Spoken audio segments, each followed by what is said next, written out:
At the edge of a cliff, I encountered the severely injured Crown Prince Kalen. In my past life, I saved him only to be tormented by his beloved for 3 years, then killed with a cup of poisoned wine. He granted her a posthumous title of honor. Consider it fulfilling her devotion, he said. This life, I weighed the jade token he handed over. The quality was really nice. Then I picked up a rock. 1 blow, 2 blows, 3 blows. I stood at the edge of the cliff holding my medicine basket, looking at the man on the ground covered in blood. Crown Prince Kalen. In my past life, I saved him. He took me as a concubine and brought me into the palace. I was tormented there for 3 years and finally sent off by his white moonlight with a cup of poisoned wine. Before I died, I heard him say, "Grant her a posthumous title of honor. Consider it fulfilling her devotion." Fulfill your devotion, my ass. This life, I looked at that handsome face and smiled gently. He struggled to open his eyes and handed over a jade token. Save me. I am Crown Prince Kalen. I will reward you handsomely. I took the jade token and weighed it. The quality was really nice. Then I crouched down and gently wiped the blood from his face with my sleeve. Your Highness. My voice was soft. Do you know who I am? Hope kindled in his eyes. If you could save me, miss, I would be eternally grateful. My name is Mei Lian, I smiled even more gently. Remember, the one who kills you is Mei Lian. His pupils contracted sharply. I grabbed the rock beside me and smashed it down hard. The first blow landed on his forehead. This is payback for taking me as a concubine yet treating me with contempt. The second blow smashed onto the bridge of his nose. This is payback for indulging Selena in harming me. The third blow aimed at the temple. This is payback for the life you owed me in our past life. Only when his face was smashed beyond recognition did I stop. I wiped the blood that had splattered on my face and tucked the jade token into my chest. The sound of horse hooves came from afar. The prince's guards had arrived. I quickly adjusted my expression, threw myself onto the corpse, and wailed loudly. Your Highness, how could you leave me all alone? You promised we would grow old together. You promised to take me away from the mountains and show me the capital. How can you break your word like this? In the morning hall of the Crown Prince's residence, white banners fluttered everywhere. Dressed in plain white mourning clothes, I knelt beside the ice coffin, crying my heart out. Your Highness, you said you would take me to see the cherry blossoms bloom in the spring. You said you would teach me calligraphy and poetry. You said once the snow melted, you would come back for me. Now that you are gone, how am I supposed to live all alone in this world? The royal family members who came to offer condolences all sighed with sympathy. The dowager princess wiped her tears with an embroidered handkerchief and said, "This young lady truly has deep affection for the Crown Prince. Such devotion is rare these days."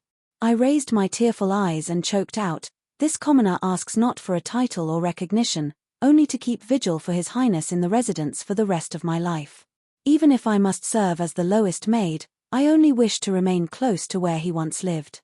I gazed at the white banners swaying in the cold wind. Scenes from the morning hall in my past life flashed before my eyes like a nightmare I couldn't escape.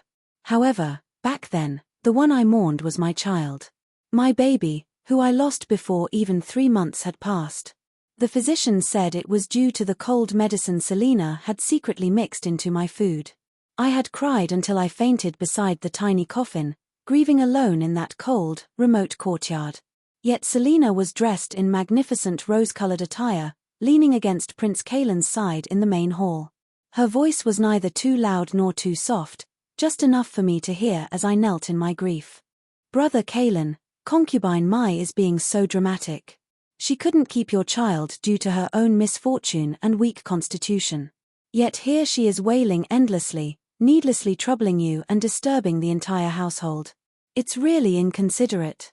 And Prince Kalen merely frowned with irritation and instructed the servants coldly, "Help her back to her room. Don't let her make a scene here. It's inauspicious." He didn't even spare a glance at me or my dead child. Not one word of comfort. Not one moment of shared grief. As Selena brushed past me on her way out, she leaned close to my ear and laughed softly, her breath warm against my skin. "You think Brother Kalen actually cares about you? He finds you pathetic and tiresome. You and your ill-fated child are both things that shouldn't exist in this world.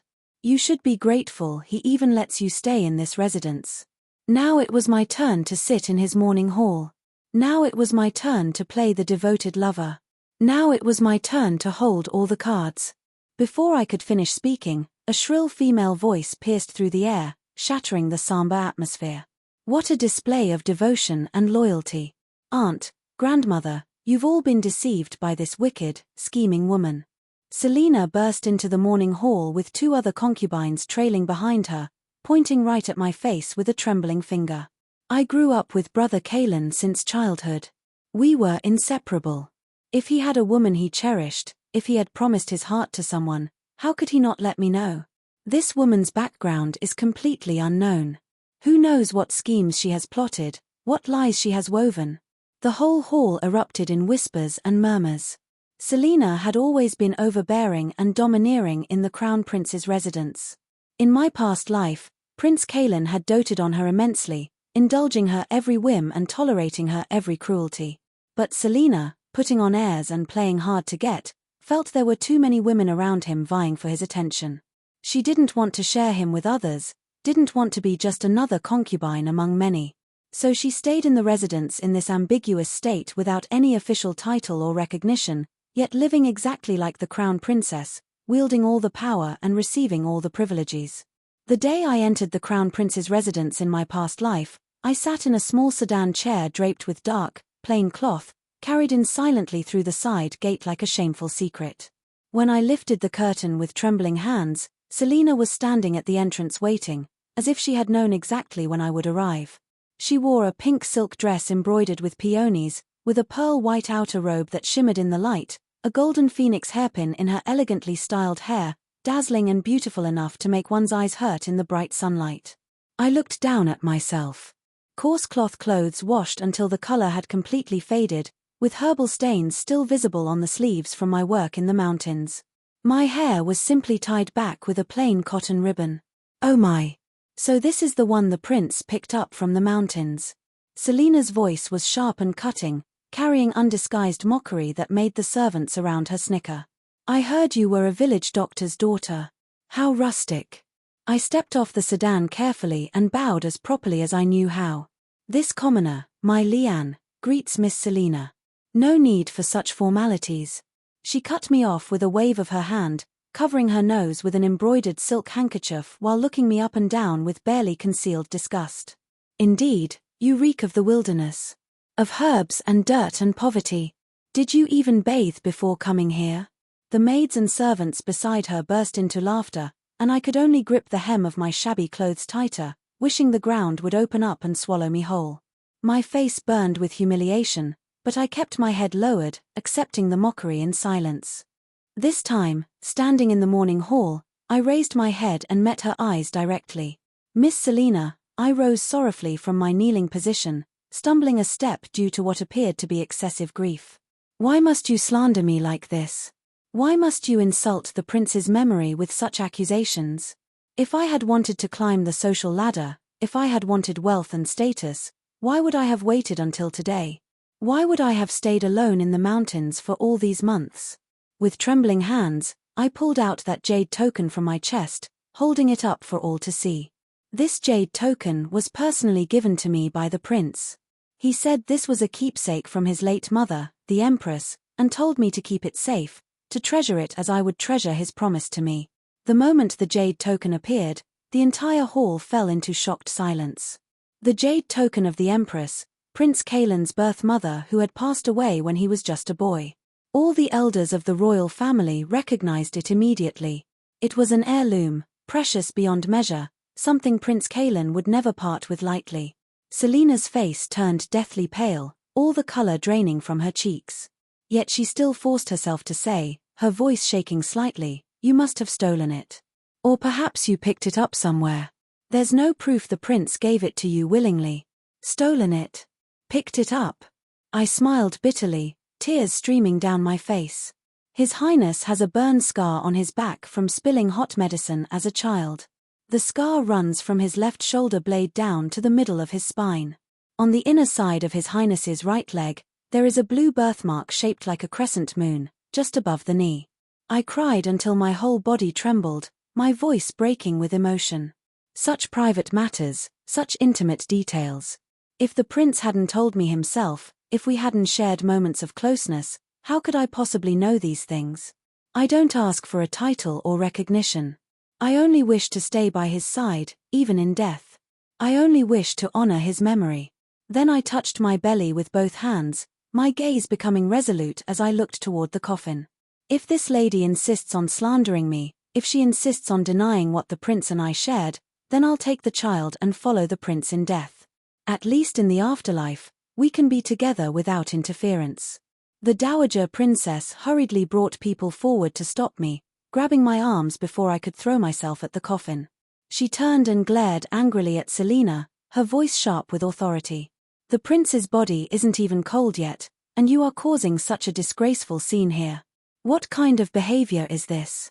Have you no respect for the dead? Selena wanted to argue further, her mouth opening to protest, but the Grand Dowager who had been sitting in silence all along finally spoke, her voice cutting through the chaos like a blade. Enough. The Grand Dowager was Prince Kaelin's grandmother, the most respected and powerful person in the entire residence.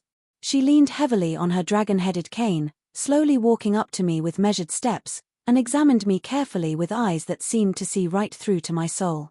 You say you are with child? I nodded with tears still flowing down my face. It has already been 2 months, Your Grace. Is it the prince's child? The Grand Dowager's gaze was piercing, searching for any hint of deception. I answered without hesitation, meeting her eyes directly. Yes. On the 16th of the 12th month, the prince went hunting at the northern mountains with his men. He encountered heavy snow that sealed the mountain, got separated from his guards in the blizzard, and was rescued by me.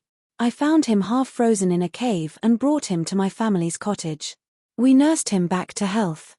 I paused, as if the memory was both painful and precious. Half a month later, the sky finally cleared and the snow began to melt. Before the prince left to return to the capital, he gave me this jade token and told me to wait for him to come get me, to bring me to the capital as he had promised. So I waited every day, watching the road, until I discovered I was with child. My voice dropped to almost a whisper. I planned to go to the capital to find the prince, to tell him the news, but on the way I heard he had been injured, that he had. I covered my face and wept, unable to continue. Prince Kaelin did encounter heavy snow that blocked the mountain on the 16th of the 12th month. This was a well-known fact. The entire capital had been worried sick, and there had been celebrations when he finally returned safely. But he never met me during that time. It was only later, after I entered the residence in my past life as a concubine, that he had mentioned in passing to Selena, while I happened to be serving tea nearby, that he had been rescued by a kind village girl during that hunt. He had wanted to bring her back to the residence too, to repay her kindness. But unfortunately, she was already betrothed to a local man, so he could only give up with regret and send her family some silver instead. Very well. The Grand Dowager made the final decision, her voice leaving no room for argument. From today on, Miss Mei will reside in Willow Garden. All expenses and treatment will follow the standards of a secondary consort. Once the child is born, we will conduct a blood test to verify parentage, as is proper and traditional. If it is indeed of royal blood, you shall be made the principal consort and the child recognized as the heir. The Grand Dowager's eyes narrowed as she looked at me one more time. If not, if this is all an elaborate deception. She didn't finish the sentence, but the threat was clear. I prostrated myself on the ground, touching my forehead to the cold floor. This commoner obeys and accepts your judgment with gratitude. When I looked up, I met Selena's venomous gaze head-on. Her eyes promised revenge, promised suffering. I lowered my eyes demurely, but the corner of my lips curved ever so slightly. The real show has only just begun, dear Selena. Willow Garden was indeed exquisite, far more beautiful than I had dared to imagine. 3 courtyards deep with elegant pavilions and carefully manicured gardens, rock formations and lotus ponds, and 12 maids and servants assigned to attend to my every need. But I knew the truth behind this luxury. Among these 12 people, at least 5 were Selena's spies, placed here to watch my every move and report back to her.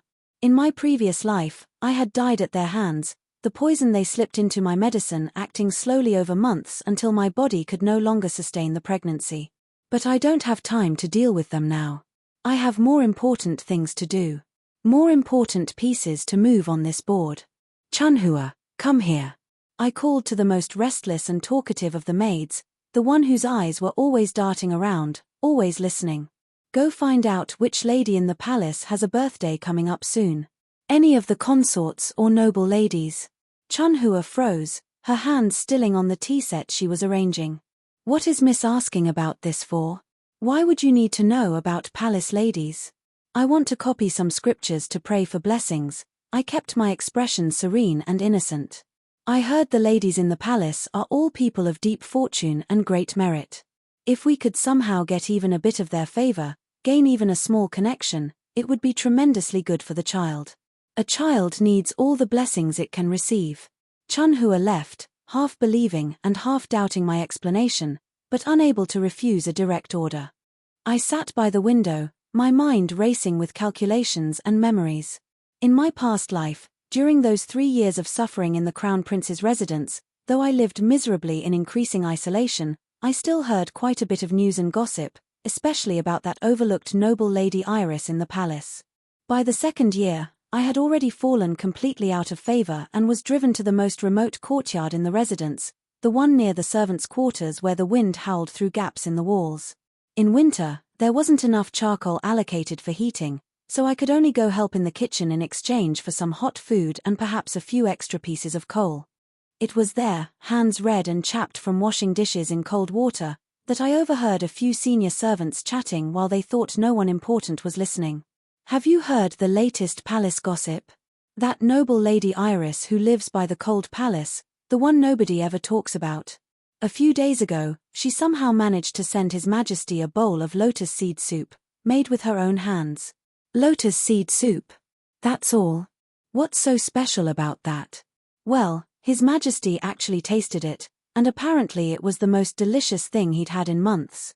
That very night, he summoned her to attend his bed. After 5 years of being invisible, can you imagine? Really?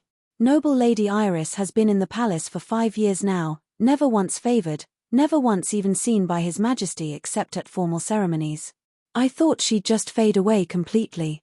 Absolutely true. My niece works in the Imperial kitchen.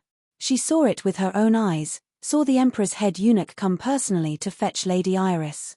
Now she's finally going to turn her fortunes around. More than just turning around, I heard. My cousin works in the inner palace, and she said noble Lady Iris is already with child. His Majesty was so pleased when he found out that he directly promoted her to consort, just like that. Skipped right over the usual ranks. Later, noble Lady Iris indeed rose steadily all the way up through the ranks. In the spring of the year I died, shivering and alone in that cold courtyard, I heard she had already been made Imperial Consort, the most favored woman in the entire Imperial harem, the one whose words carried weight even in court matters. This life, I need to get close to her before she gains favor. I need to plant seeds when the soil is still bare, so the gratitude runs deep. Chunhua came back quickly, slightly out of breath. Miss, I've asked around among the other servants. The 6th of next month is Lady Iris's birthday. I nodded slowly, as if considering. Got it. You may go. Lady Iris. Currently the most inconspicuous, most overlooked consort in the entire imperial palace.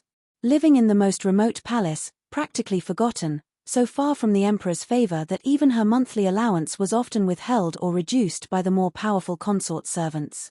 This was the perfect time. Help offered when someone is drowning is worth far more than riches offered when they're already wealthy. 3 days later, I found an excuse to leave the residence. I informed the Grand Dowager through proper channels that I was going to the temple to pray for the child's health and the prince's soul, to light incense and make offerings. But actually, I took a careful detour to the most famous and expensive jewelry shop in the capital, the one where only the wealthy and noble shopped. Wrap up this hairpin and this pair of earrings. I pointed at the simplest yet most finely crafted pieces in the entire display case, pieces that spoke of quality rather than ostentation. The shopkeeper glanced at my attire, which while better than my old clothes, was still quite plain.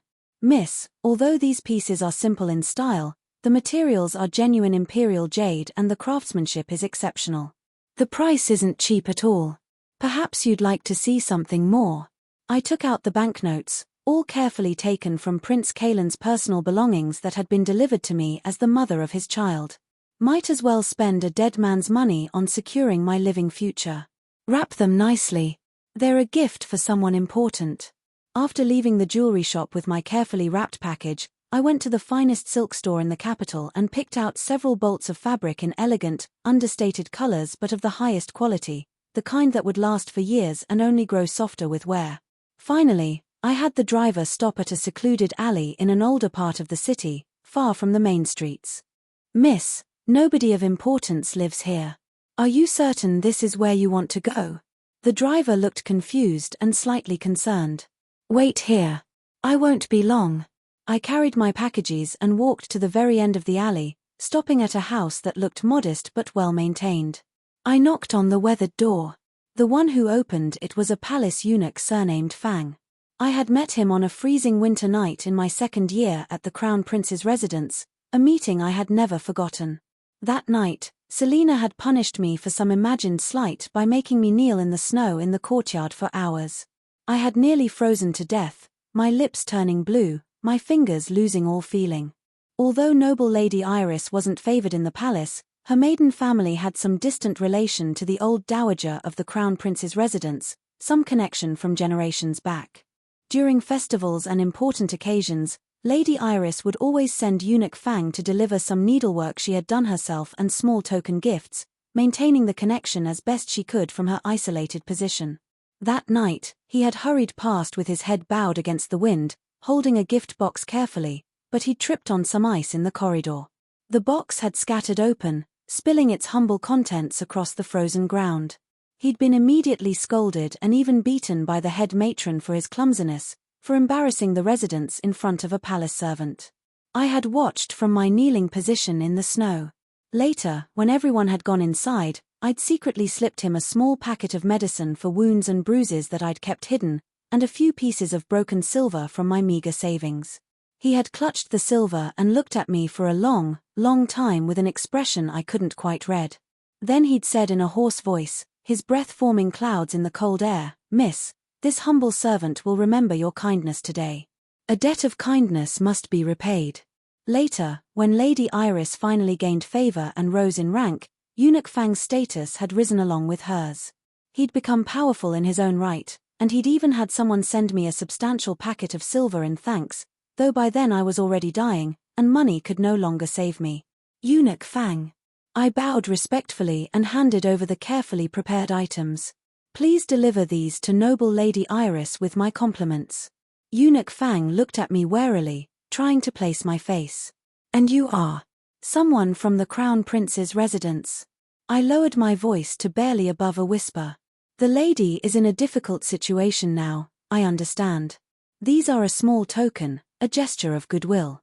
We ask nothing in return, only to perhaps form a good connection for the future. He took the items and weighed them in his hand, hearing the clink of silver coins hidden among the fabric, and his expression softened somewhat. His eyes became less guarded. There's a young lady in the residence, recently arrived, currently with child, I said frankly, seeing no point in deception. In the future, when the child is born, if a noble lady in the palace could look after them a little, could remember us kindly, it would be the greatest blessing we could ask for. Eunuch Fang sized me up for a long moment, his experienced eyes taking in details I couldn't even guess at. Then he nodded slowly. I'll deliver the items and pass on the message faithfully. But whether the lady will appreciate the gesture or not, I truly can't say. She receives many, hopeful gifts. Eunuch Fang, you need only tell the lady this, exactly as I say it. I looked directly into his eyes. On the 18th of the 12th month, she should not go to the plum grove at the west corner of the Imperial Garden. It is freezing cold, and there will be hardly any blossoms worth seeing. The wind there is bitter and cruel. Eunuch Fang was visibly taken aback, his composure cracking slightly. What do you mean by that? How do you know about? Just tell her exactly as I've said. I bowed deeply. The noble lady will understand the meaning. I trust in her wisdom. The 18th of the 12th lunar month had been the turning point of noble Lady Iris's fate in her previous life, though she hadn't known it at the time. That day, she had carefully schemed and planned to accidentally encounter the Emperor in the plum grove, had practiced her dance for weeks. She had intended to perform a graceful dance to win his favor, to finally catch his attention after years of being invisible. But she'd ended up shivering violently from the cold due to her thin silk dancing costume, her teeth chattering, her movements clumsy. The Emperor had been disgusted by her poor composure and lack of grace, had walked away without a word, and she'd fallen even further out of favor, becoming a laughingstock among the other consorts. It had taken 3 more long, desperate months before she'd finally found another chance, the chance with the lotus seed soup. I was going to make that opportunity come 3 months earlier. And I was going to make sure she owed it all to me. On the way back to the residence, sitting in the swaying carriage, I was already planning my next moves like pieces on a chessboard. The seed had already been planted with noble Lady Iris, watered with genuine gifts and mysterious knowledge. Next was the inside of the Crown Prince's residence itself. Selena was confined to her courtyard for 3 months as punishment for her outburst, the perfect window of time for me to win people over, to build my own network of allies. The next day, I took the initiative to visit concubine Li's courtyard, bringing gifts and wearing my most gentle expression. "How have you been lately, Sister Li? I hope the winter hasn't been too harsh on you." I smiled warmly and had the maid present an elegant brocade box. "This is premium ginseng that the Grand Dowager had someone send to my courtyard. It's far too much for just me, and I thought immediately of you. I brought it for sister to nourish your health. You're looking rather pale lately." Concubine Li looked distinctly wary, her hands folded tightly in her lap. "Sister Mei, just say what you want directly. There's no need for all this courtesy between us. I want to make a deal with you, sister." I sat down across from her, my expression becoming serious. Sister helps me with something, and I help sister's father get through his current troubles safely. Her expression changed dramatically, color flooding then draining from her face. "What do you mean? What troubles?" I looked at her steadily. It was the winter of my 2nd year in the residence. I had caught a terrible cold and was coughing so badly I could barely breathe. Prince Kalen had found me annoying, had complained about the sound of my coughing disturbing his peace. He'd had me moved to the most remote courtyard to recover alone, with minimal servants and even less medicine. That night I was feverish and dazed, drifting in and out of consciousness, when I heard 2 old servants gossiping outside my window, their voices carrying clearly in the cold night air. "Did you hear the news? Concubine Li's father got into serious trouble with the Ministry of War." "What kind of trouble?" "The ministry found major issues with that batch of military equipment from 3 years ago. You know, the weapons and armor Lord Li was responsible for handling. The bows and arrows, the swords. The numbers don't add up at all." "What do you mean they don't add up?" "More than just not adding up. I heard from my nephew who works at the ministry that half of them were complete garbage, defective products. Bows that snap with one pull, swords that bend, armor that tears. And the difference in the budget? Lord Li pocketed it. He's done for now. At best, exile to the border. At worst, execution for endangering the military." Those words had stabbed into my hazy, feverish consciousness like knives, and I'd remembered them even through my illness. Later, just as the servants had predicted, concubine Li's father had indeed fallen from grace in a spectacular scandal. He'd been exiled, and she too had lost all her standing in the residence, becoming little better than a servant herself. The Ministry of War is investigating the military equipment case from 3 years ago. I lowered my voice to barely a whisper, leaning forward. "That batch of weapons Lord Li handled back then. The numbers don't seem to add up, do they? And the quality of the materials was questionable at best." Concubine Li's hand trembled violently, nearly dropping the teacup she'd just picked up. Tea sloshed over the rim. How do you know about that? Who told you?" "I naturally have my own sources of information." I kept my expression perfectly unchanged, unrevealing. Before the prince passed away, he mentioned this matter to me in confidence. He said he'd heard rumors, had concerns. He said if this gets exposed publicly, if the investigation goes forward, At best it means exile for your father, at worst. I made a quick cutting gesture across my throat. Her face turned pale as paper, even her fingertips trembling visibly. What do you want from me? What's your price? Simple. Very simple. I pushed a carefully folded piece of paper toward her across the table. On this are the names of several distinguished guests that concubine Lu served when she worked at the Spring Pavilion before entering the residence. Among them is the direct cousin of the current chief censor, a man of significant influence.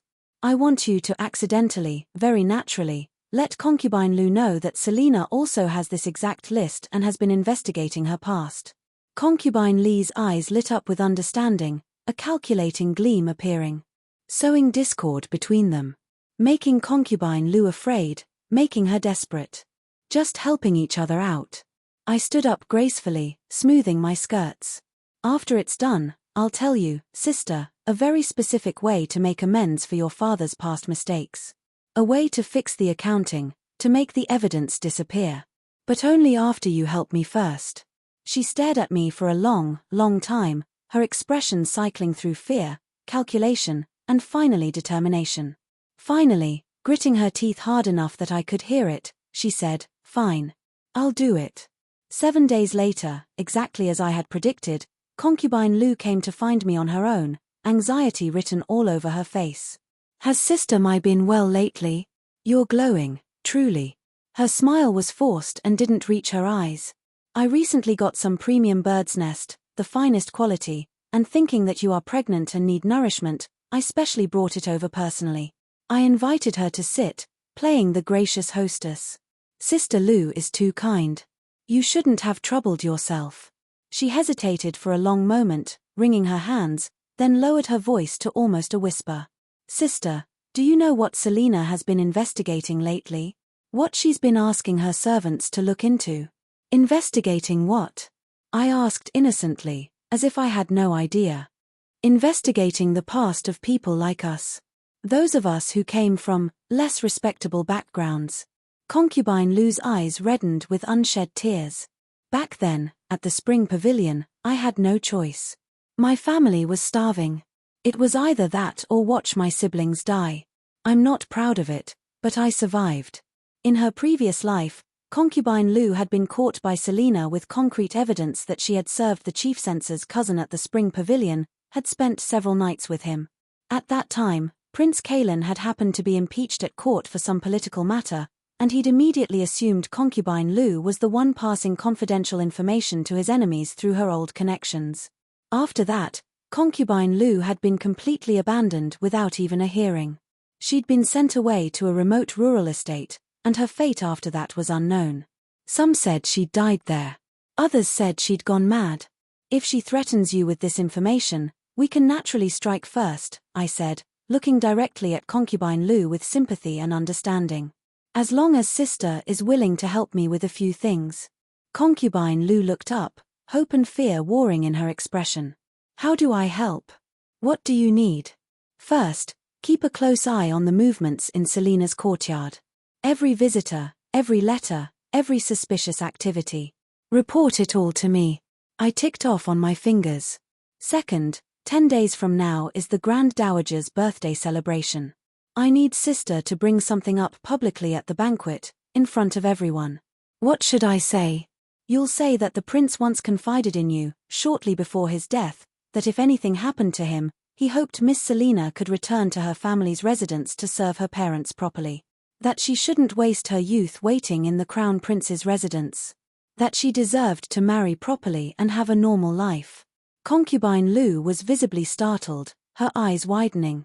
"But the prince never said that. Everyone knows he adored her." "He did say it." I smiled gently. "On the night of the 16th of the 12th month, he told me personally, with great emotion. He felt guilty about her situation." Concubine Lu hesitated for a very long time, clearly torn. Finally, she nodded slowly. "All right. I'll do it." On the day of the Grand Dowager's birthday celebration, the Crown Prince's residence was exceptionally lively and festive. Lanterns hung everywhere, musicians played, and tables were laden with delicacies. Midway through the banquet, after several toasts had already been made, Concubine Lu rose gracefully to offer a toast exactly as we had planned.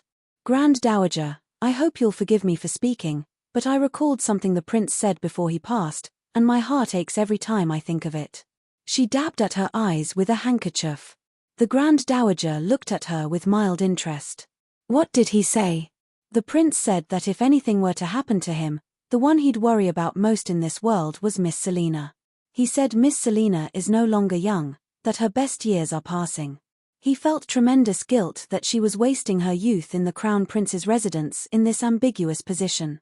He said she should go back to her family and find a good husband to marry, have children, live a proper life.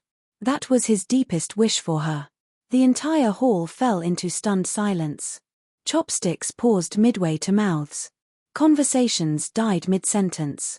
Everyone in the capital knew about Selena's unusual situation. A perfectly fine daughter from a respectable family, the beloved niece of Princess Consort Kang. Yet she had insisted on staying in the Crown Prince's residence without any official title or status, without any real recognition.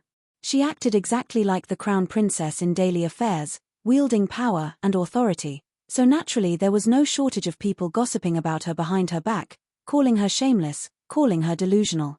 Now that Prince Kalen was dead, her situation had become incredibly awkward. She had no official status, no protection, nothing. Selena's face turned ashen, all the blood draining away. She abruptly stood up, her chair scraping loudly against the floor. You are lying. You're making this up. The prince would never say such things. The Grand Dowager frowned deeply, displeased by the outburst. I spoke up at exactly the right moment, my voice gentle and sad. Grand Dowager, the prince did mention something similar to this commoner as well. He said that Miss Selena had sacrificed many years for him, had given up marriage prospects and a normal life, and he felt deeply guilty about it. He wished he could give her more, but he knew he couldn't, not without hurting the family's reputation. Selena actually screamed, losing all composure. Mei Lian, you and she are conspiring against me. You're both liars. The prince loved me. He promised me everything. Enough.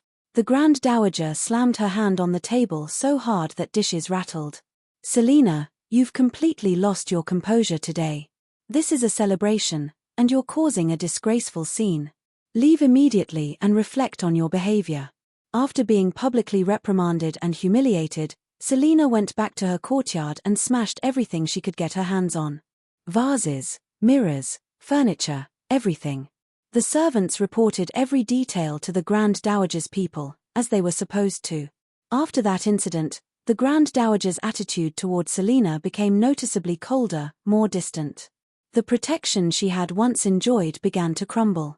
Selena, you could lord over everyone in the Crown Prince's residence, could torture and torment whoever you wanted, because Prince Kalen was here to protect you, to indulge you. Now that he's dead, your good days should be coming to an end very soon.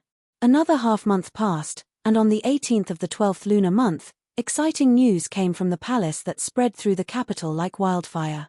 Noble Lady Iris had happened to encounter the Emperor in the Imperial Garden during his evening walk. Instead of attempting some elaborate dance in the cold, she had offered to play a simple melody on the pipa, had sung a folk song from her hometown. The Emperor had been completely enchanted and charmed, delighted by her natural grace and lack of pretension. He'd summoned her to attend his bed that very night. The next day, in an unprecedented move, she was promoted directly to Consort Iris, skipping several ranks. When the news reached the Crown Prince's residence, I was in the Grand Dowager's private chambers, copying scriptures for her as had become my daily duty. This Consort Iris sure has remarkable luck, the Grand Dowager remarked casually, though her eyes were sharp as she watched my reaction. Rising so quickly after so many years of obscurity. I lowered my eyes demurely. Indeed. I heard Consort Iris is gentle and virtuous, a rare kind-hearted person who treats everyone well. You seem to know quite a lot about her for someone who's barely left these walls. This commoner only heard it from others, from servants' gossip. I said softly, carefully. Consort Iris is after all serving before His Majesty now. If we in the Crown Prince's residence could maintain good relations with her, it would be tremendously beneficial for the residence's standing. The Emperor's favor is nothing to dismiss. The Grand Dowager glanced at me thoughtfully and said nothing more, but I could see the wheels turning in her mind. A few more days passed in careful routine. I had concubine Li obtain an account book detailing Selena's embezzlement of income from the residence's various estates and properties over the years. The book was carefully created by me based on precise memories from my past life. In my past life, when Selena had managed the household accounts, she hadn't even bothered to hide these transactions. She'd been that confident in her position, that secure in Prince Kaelin's protection. I had concubine Li accidentally drop it where a senior and trusted maid in the Grand Dowager's courtyard would find it during her rounds. The maid, being loyal and thorough, indeed presented the account book to the Grand Dowager immediately. After the Grand Dowager finished reading through it carefully, examining every entry, she was silent for a very long time. The next day, Selena was summoned to the prayer hall. She emerged hours later with red, swollen eyes and tear-stained cheeks. Her household authority and tallies were completely confiscated, stripped away. That same evening, I caught a young servant boy who had secretly climbed over the wall into my courtyard under cover of darkness. A small packet of white powder was found hidden in his clothes. I had it tested. Arsenic. Enough to kill me and the baby both. I took that packet of arsenic in my own hands and went straight to the Grand Dowager's courtyard, kneeling on the cold stone outside her door for the entire freezing night, refusing to move. When she emerged at dawn, I was still there, shivering but determined. Grand Dowager, this commoner knows Miss Selena hates me. I understand her anger, her jealousy. But if she wants my life, I'll give it to her willingly. I held up the packet. I only ask that you spare the innocent child in my belly. The prince's child deserves to live, even if I don't. The Grand Dowager looked at that packet of arsenic, and her hands trembled visibly with rage. Her face went white, then red. Guards! Lock Selena in the prayer hall immediately. Without my explicit personal command, absolutely no one is allowed to let her out or even speak to her. She is to reflect on her actions in complete solitude. I lowered my eyes, hiding my expression. As expected, it still wasn't quite enough. After all, Selena had stayed in the Crown Prince's residence for so many years. The Grand Dowager still had some residual feelings for her, still saw her almost as a granddaughter.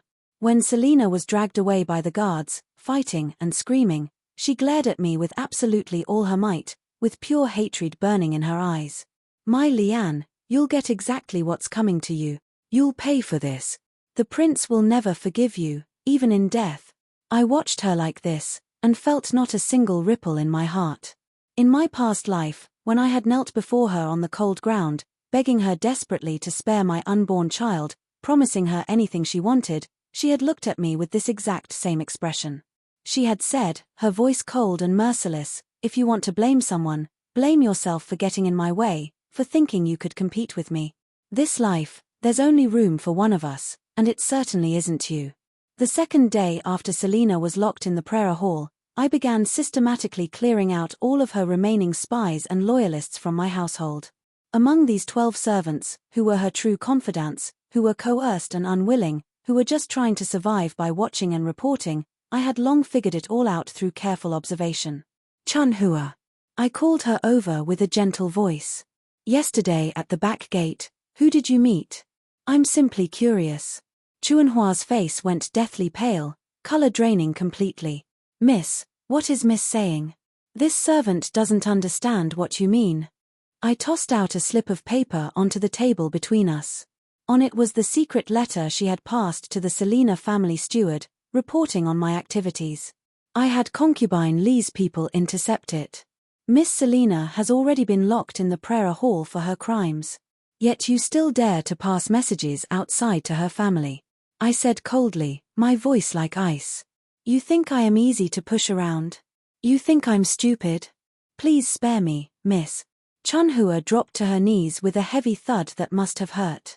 It was Miss Selena who forced me. She threatened my family. Forced you? I actually laughed, the sound bitter.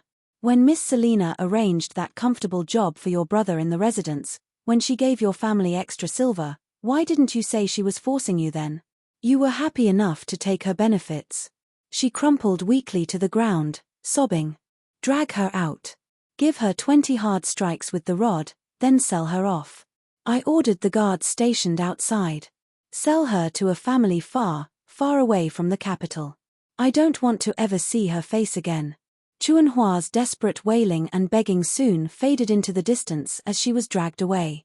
The remaining maids and servants knelt all over the floor of my receiving room, trembling like leaves in the wind. Xiaohe! I called out calmly. Xiaohe shuddered all over, nearly collapsing. Why yes, miss. What did you send to the prayer hall yesterday? Don't lie to me.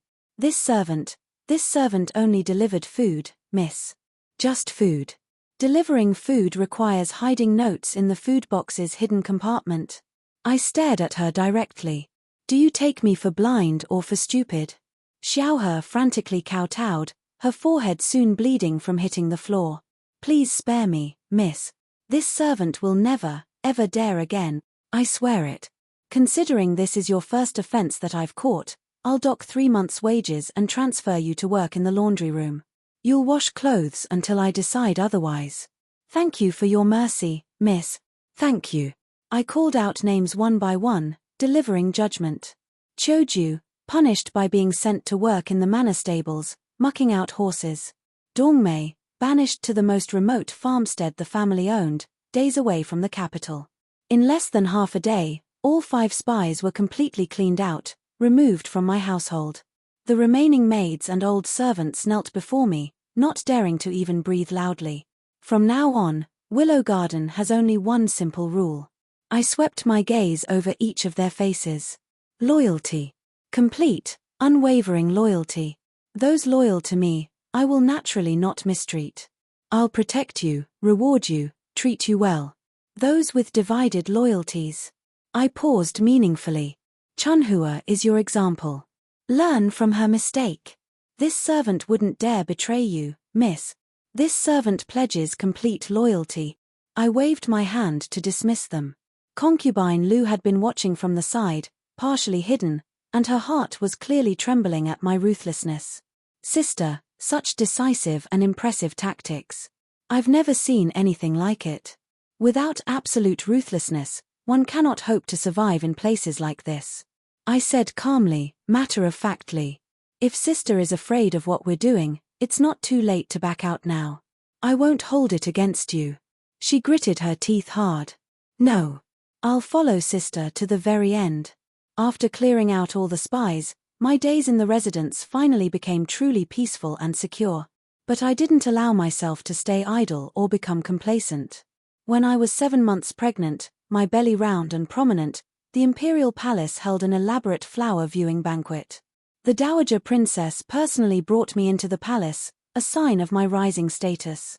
Just as I sat down at one of the banquet tables, carefully lowering myself into the chair, I heard a loud, mocking remark from nearby. So this is the pregnant girl from the Crown Prince's residence that everyone's been talking about. I heard she's from extremely humble origins. A village doctor's daughter or some such peasant background. All the noble women at the surrounding tables covered their mouths and giggled behind their silk sleeves, shooting glances my way. I looked calmly at the speaker. Selena's aunt, Princess Consort Kang, a woman known for her sharp tongue and vicious nature. In my previous life, Selena had lorded over everyone with impunity, had destroyed lives without consequence. Among the concubines she had fought against and ruined, some had died mysteriously and some had been permanently crippled or disfigured. She certainly had her powerful aunt here to thank for that protection. Princess Consort Kang was clearly intent on making trouble, on humiliating me publicly. Just as I was gathering my thoughts to respond carefully, a soft but clear voice rang out across the banquet hall. Princess Consort Kang's words are quite mistaken. Everyone turned their heads in surprise. A woman in elegant light blue palace attire was gracefully approaching our section. It was Consort Iris, now rising in favor and power. Although Miss Mai comes from humble origins, she has proven herself to be well-mannered, educated, and sensible in all ways. What is even more precious and rare is her devoted love for the Crown Prince, her willingness to remain faithful and raise his orphaned child for him. Consort Iris's voice was gentle, yet every word carried clearly through the hall. Such loyalty and virtue, such strength of character, Even noble ladies raised in luxury may not possess it. Everyone was visibly stunned into silence. Princess Consort Kang's expression turned extremely ugly, her face mottling with anger. Consort Iris certainly seems to know this girl quite well, she said with barely concealed hostility. This consort has had the great fortune of meeting Miss Mai once before. Consort Iris smiled serenely, unbothered. She turned to address the Empress directly. Your Majesty, this consort sincerely believes such a faithful and virtuous woman, who sacrifices everything for duty, deserves official commendation and recognition. The Empress, a sharp woman who missed nothing, glanced at me very thoughtfully and nodded slowly. Consort Iris makes an excellent point. A woman's true worth lies in her virtue and character, not in her birth or origins. Princess Consort Kang's face turned an even more unpleasant shade, but she absolutely dared not speak further against the Empress's judgment. The Dowager Princess glanced at me with visible surprise, clearly wondering how I had managed to gain Consort Iris's favor. In the carriage ride back to the residence, swaying gently through the streets, she finally asked directly, "When did you start having dealings with Consort Iris? How did you even meet her?" This commoner happened to meet her while praying at the temple some time ago. I kept my eyes lowered submissively, the picture of modesty. Consort Iris is genuinely kind-hearted. Seeing this commoner was pregnant and alone, she asked a few concerned questions and offered some advice. That's all. The Dowager Princess stared at me for a very long while, her eyes searching. Finally she only said, "You seem to know your boundaries and your place. That's good. Don't overstep." I knew it then. The crucial connection with Consort Iris was now secured and publicly acknowledged. Another month passed. Consort Iris was found to be pregnant, carrying the Emperor's child. She was immediately promoted to Imperial Consort Iris in a lavish ceremony. She had someone deliver a beautiful pair of jade bracelets to me as a gift.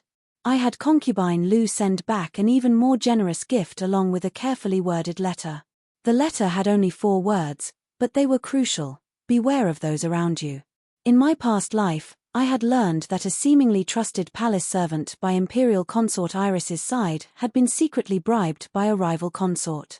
This servant had tampered with her food and daily necessities over months, had put harmful herbs in her tea. It had nearly caused Imperial Consort Iris to hemorrhage to death during childbirth. Though she had survived and given birth to a prince, the damage had been permanent. She could never conceive again afterward, which had limited her power significantly. A few days later, Imperial Consort Iris had someone deliver several bolts of the finest brocade, fabric only available within the Imperial Palace itself, fabric that couldn't be bought for any price.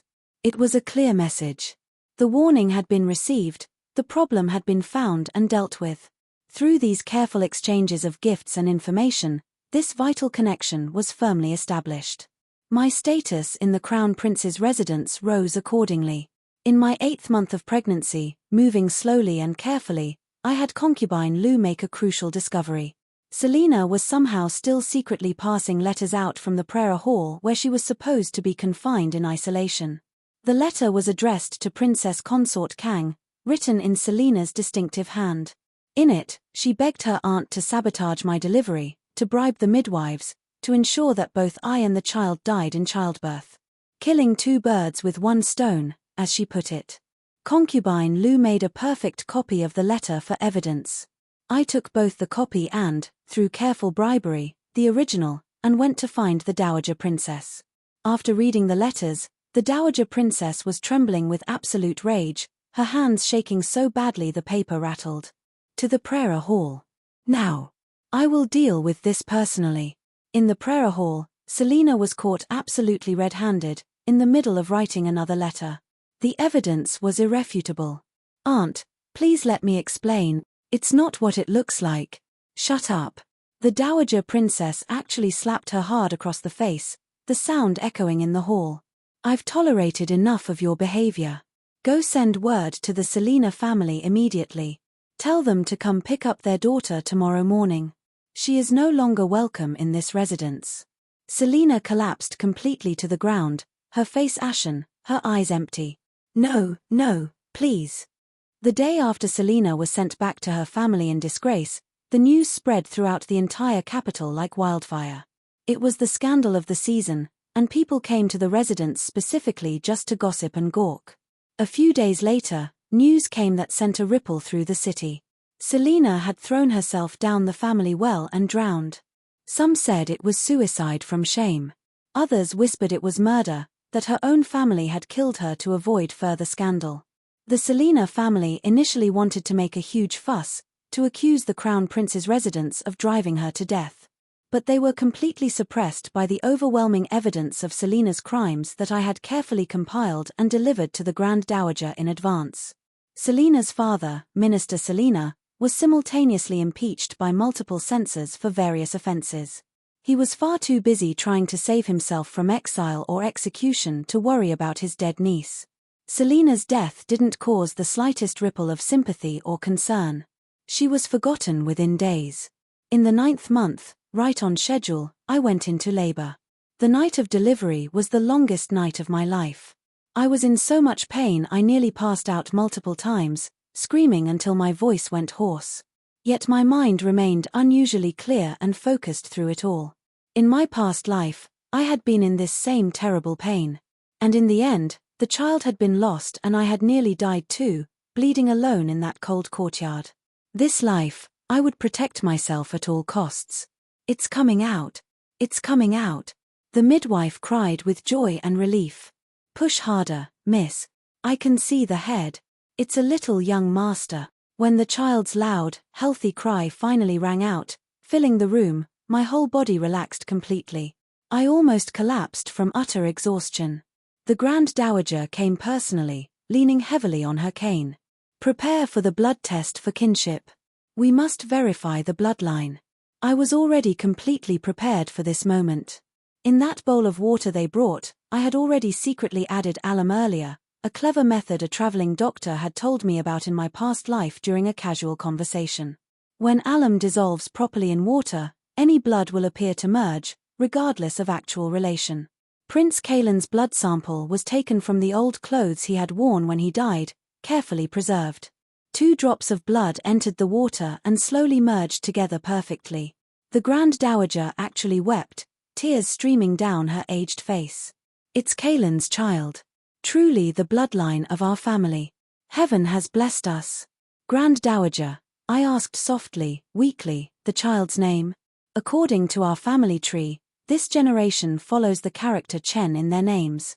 So his name shall be Ming Chen. The Grand Dowager held the tiny baby tenderly and said to me with a genuine smile. Ming Chen, to inherit the family legacy and continue the bloodline properly. Once the child's full moon celebration is over, I will personally petition the Imperial Court to formally request your title as Crown Princess and for little Ming Chen to be recognized as the official heir to Prince Kalen. Ming Chen. What a truly wonderful name, full of promise. I nodded weakly, exhausted but triumphant. Thank you, Grand Dowager, for this incredible honor. At the child's full moon banquet, the main hall was absolutely filled with guests, nobles, and officials from across the capital. The celebration was lavish and extensive. Imperial Consort Iris sent extremely generous gifts from the palace, including rare medicines and precious fabrics. Along with them came a personal letter saying she had already spoken very well of me before the Emperor himself had praised my virtue and loyalty. The Emperor, moved by her words, personally bestowed an honorary plaque inscribed with the characters "For Faithful and Virtuous," a tremendous honor. The whole capital knew within days. The new crown princess of the residence, born a simple commoner, had somehow gained the powerful favor and protection of Imperial Consort Iris from within the palace itself. After the banquet finally ended and all the guests departed, I went to the ancestral hall alone late at night. Prince Kalen's memorial tablet stood in the center of the room, candlelight flickering and casting dancing shadows. I gazed at it for a very long time in silence. Then I said softly, Kalen, what you owed me in our past life has finally been paid off in full. We're even now. Rest peacefully. As I turned to leave, my skirt hem swept across the wooden threshold. The morning sunlight was just beginning to stream through the windows, warm and golden. My son, my residence, my life, my power, my future. From now on, Absolutely no one will dare to bully me or humiliate me ever again. At 5 years old, little Mingchen's features already bore a striking 70% resemblance to Prince Kalen. The family members and clan relatives remarked with emotion and pride that he would surely accomplish great things like Prince Kalen had in the future, that he was destined for greatness. I just smiled and said nothing, keeping my secrets. One lie requires countless lies to cover it up, an endless chain of deception. So naturally, I couldn't ever let anyone catch me slipping, couldn't let my guard down for even a moment. After my rebirth, about half a year ago, I had begun very carefully laying out my plans. Calculating the timing precisely, I had found Prince Kalen's illegitimate younger half-brother, Prince Yunkai, on the 16th of the 12th lunar month. In my previous life, I had never actually seen him in person. I only knew from overheard gossip that he had once plotted to harm Prince Kalen in a bid for power, and had been caught and imprisoned deep within the residence as punishment, never to be released in this lifetime. I had heard the two brothers looked about 70% alike, could almost be twins. He had been the one with me on that snowy night of the 16th of the 12th lunar month. He really was a ruthless, ambitious man. He had cooperated readily and eagerly after hearing my proposed plan. Having his own child become the official heir to everything was naturally an extremely profitable deal for him. Afterward, I had left him enough silver to live comfortably for years. If he ever tried to threaten me with this secret, tried to blackmail me with the truth, well, once I successfully became the crown princess with all that power and authority, killing him quietly would be remarkably easy. Now, looking at little Mingchen's profile that was exactly like that man's, I lowered my eyes and calmly sipped my tea. Ming Chen was diligently practicing swordsmanship in the courtyard, his little face serious with concentration. Imperial Consort Iris had recently been promoted to Noble Consort Iris, the most favored and powerful woman in the entire Imperial Palace. She often summoned me into the palace to chat privately, and she praised the crown princess as faithful and virtuous to absolutely everyone she met. With this powerful backing from within the palace itself, no one in the capital dared to look down on me or question my position anymore. Mother. Ming Chen ran over, slightly out of breath. Try the special pastries Noble Consort Iris sent from the palace today. They're delicious. I took one of the delicate pastries and patted his head affectionately. Mother, why is Noble Consort Iris so good to us? Why does she favor us so much? I paused for just a moment, then smiled gently. Because Mother helped Noble Consort Iris when she was at her most difficult and desperate time, when she had no one else. Sending warmth in the snow, offering help when someone is drowning, that's far more memorable and precious than adding flowers to an already beautiful brocade. This was the greatest support I had gained in this life, earned in exchange for the painful memories and hard lessons of my previous one. And now, every single day I wake up in fine silk sheets instead of coarse rags, eat elaborate meals instead of scraps from the kitchen, and raise my son as a recognized heir instead of mourning a lost child in a cold, forgotten courtyard. I know one thing for absolute certain. Revenge is sweetest when served with patience, planning, and perfect timing. If you enjoyed this tale of rebirth and revenge, make sure to subscribe to Lotus Tale Studios for more stories of strong women who refuse to be victims twice. Hit that like button if Mei Lian's calculated revenge satisfied your soul, and drop a comment telling me which moment was your favorite part. New stories of second chances and sweet vengeance drop every single week. Until next time, remember this, in the game of survival, sometimes the best move is knowing exactly when to strike and how hard to hit.